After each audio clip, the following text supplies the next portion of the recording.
hanging out with other women. If he's 6'2" and like this big, like, am I like petty where I'm like, let's see their seats?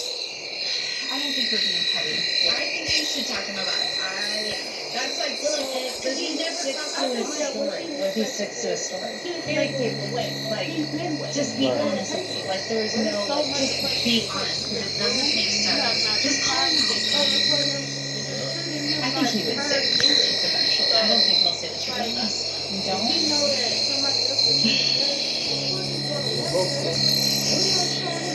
Goodness. That's a big guy. Yeah, I'm calling him out. You need to. Yeah. You need to. Yeah.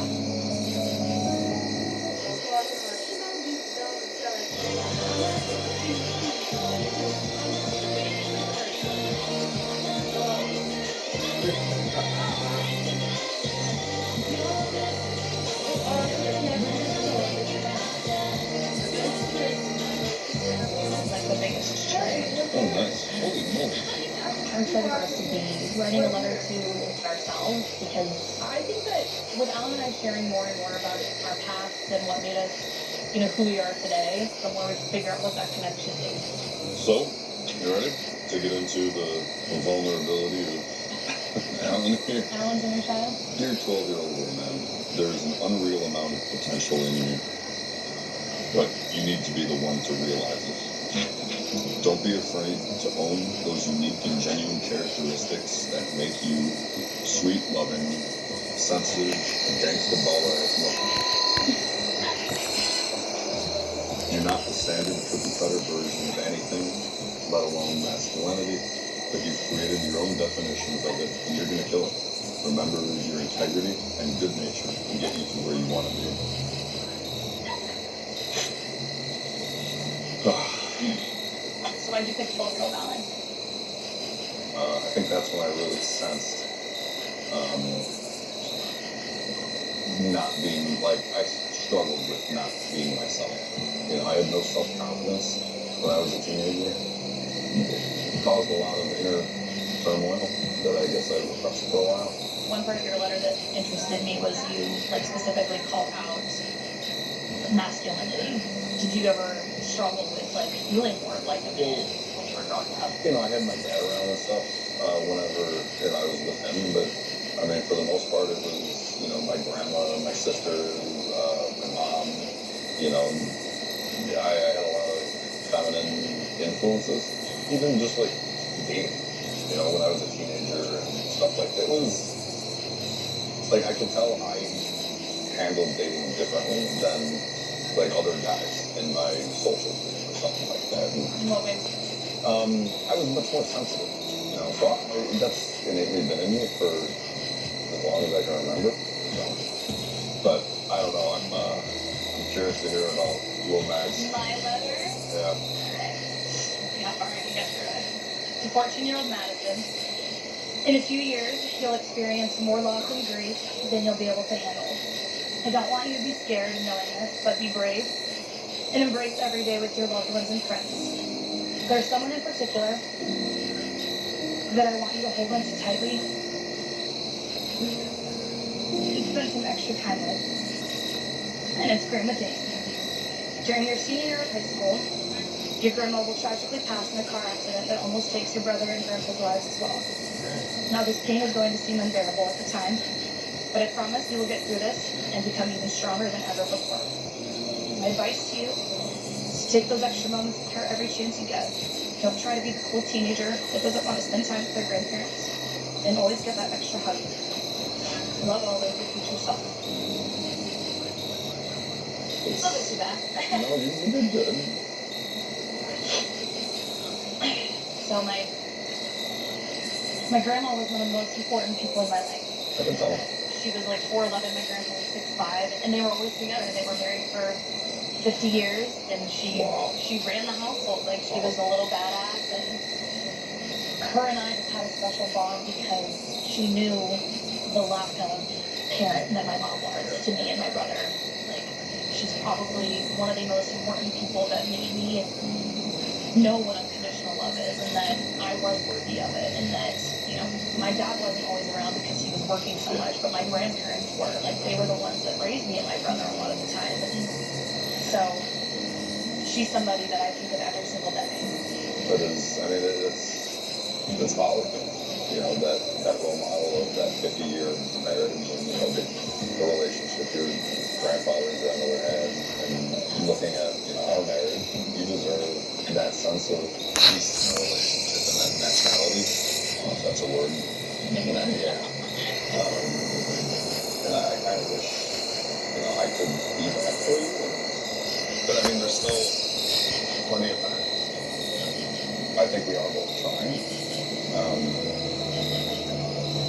You know, but there's always these,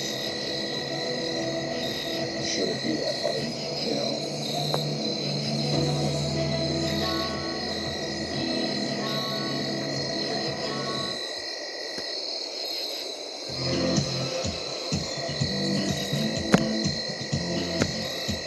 That's a cornhole in the house. There you go, comfy hammock. A hammock, yes. I love hammocks. Yeah, it's cute. Hey, how are you? How are you? Honey, this is my husband, Wanda. Hey, girl.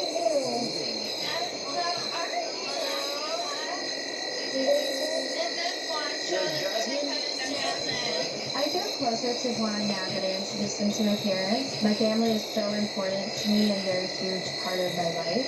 And once you become close to me, you automatically become close to my family. So I'm so happy that they get along. I feel like he just kind of flows in naturally and like so organically. Family is very important to him as well as me. And it just felt like this was the natural step to take. And I feel it went really well. Really good. Yeah. Hey, you know, I didn't take it lightly. I appreciate you having, like, you know, the courage to take me in there, you know? I love her mom. She's such a sweetheart. Yeah. And her dad was super nice to me, you know, like, I felt like that was one of those things that could go either way. And I think it went well, you know? Yeah. It's a beautiful thing. No, yeah, they're cool as well. Do I feel like I'm creating a really strong bond with everyone in the family? I do. You know, so it was, I think it was a move in the right direction, you know? Awesome. You're like, you guys are in your honeymoon stage, right? But that is like reality check. Like, you guys are gonna hit that spot where there's gonna be bumps, and they're just this. It's just life. So what about when times do get tough? The simple fact that we're able to communicate and communicate in a healthy way where it's like two people trying to find a common ground versus it's not ever like, oh, you did this, you did this. This is how I feel. This is what I would like. And then we're trying to truly like listen to it. Well, so we do get along really well. And it's a lot of work, obviously, you know? We've been together, what, going on 11 years now. It's gonna take time. It's gonna take work, you know?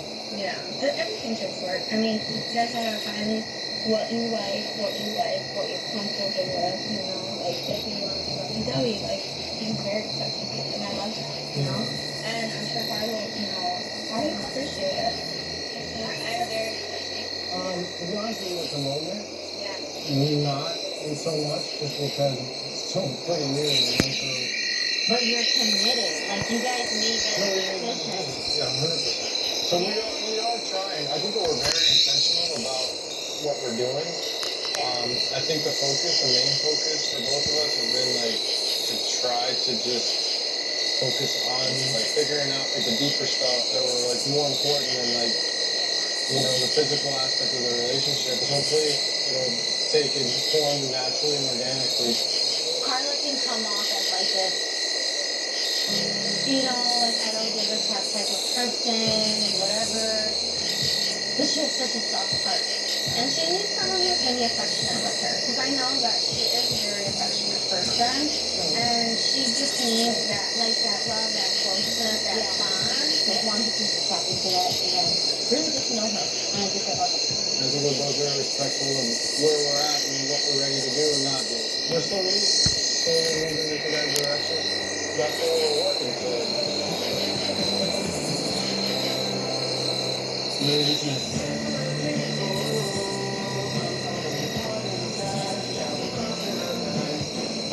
I'm just gathering my thoughts.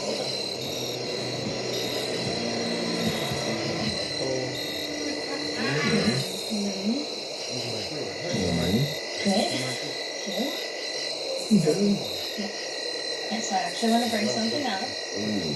that has been bothering me. The text message, like the you're fine, I want to eat you up, or Okay. Well, we're gonna read our letters together, but obviously not. do you think that's the right time to read our letters right now?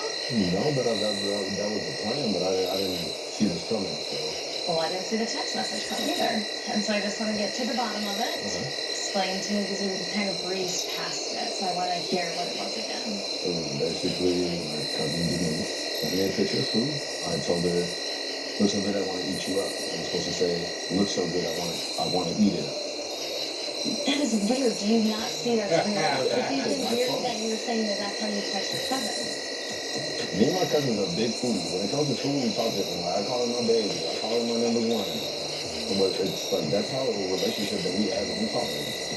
But usually food is like the pronouns are like it. Usually, that's not how we talk. We're not usual people. We're a different family. I'm telling you what it was. You can believe it. I'm letting you know that it's suspicious. Okay, but I know what I'm sticking to, so it's just that. It was not anything more else. Like, try to believe it so you didn't get this idea. Okay. You can keep smiling all you want. Like, I had nothing to hide. I mean, you both of you just did the I'm hiding everything. I'm just. Well, let's see the photo. You want to see the photo? I mean, yeah. Let's see the so damn fine food. Oh my gosh. I'm not trying to get into this, to be completely honest with you. How convenient for you. Oh yeah, very convenient because I know what I There's have. no photos? No, there's no photo issue. Okay, well, what was the photo of? Food. What food? Chinatown. I don't know what kind of food was in Chinatown. I've never been to Chinatown, so Can you see the photo? yes. What was she wearing? I don't know, Sally. I wasn't looking at my cousin's outfit while I was looking at food and looking at how good it was. Describe the food either. Maybe dumplings? I don't know what it was. I mean, diet food. What do you want to say? Was there like It was the utensil? plain food. What color was the plate? White. Look at that.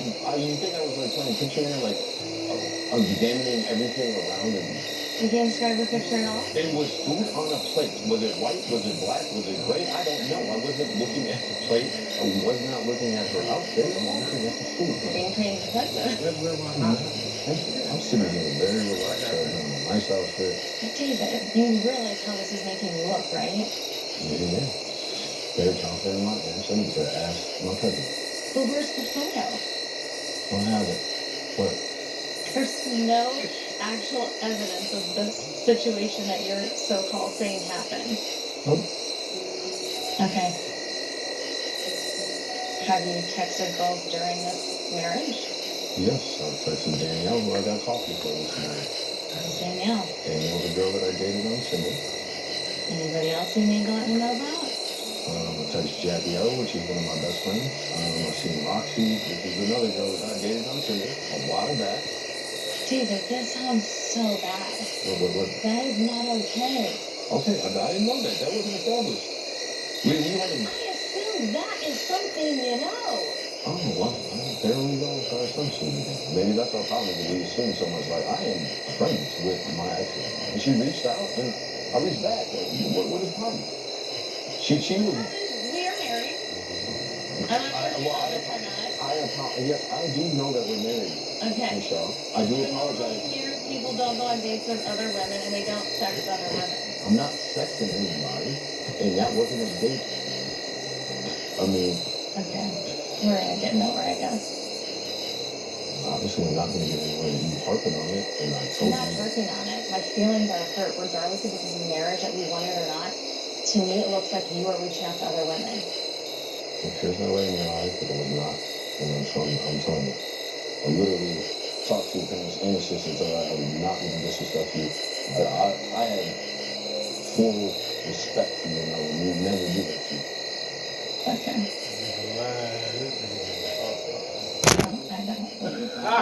You don't believe it. I'm not going to sit here and try to change your mind and tell you this and tell you that.